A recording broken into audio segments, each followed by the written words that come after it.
So we're asking government, it's their responsibility to help train and provide more interpreters.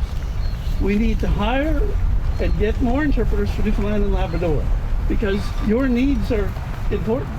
That's Ken Parsons' voice translating from American Sign Language. He's one of about half a dozen working ASL interpreters in this province.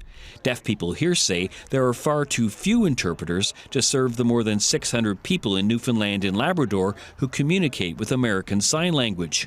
I don't know what's involved in it. Well, I'm hoping that there's more interpreters. We need that for our access so that we can access it in our language. You know, I had people at my work who could sign, but not very well.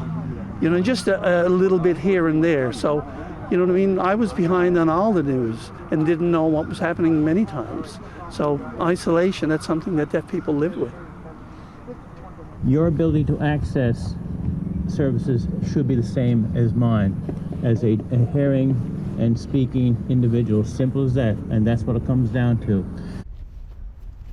Joy, Philpott and Parsons were here with a group of about 50 people who gathered outside the Confederation Building in St. John's. They're calling for change.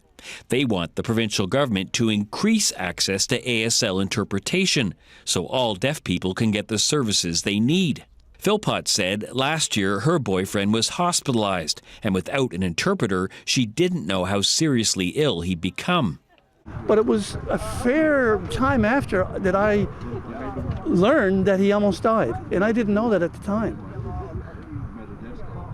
And so it's news like that deaf people don't get the same as everybody else.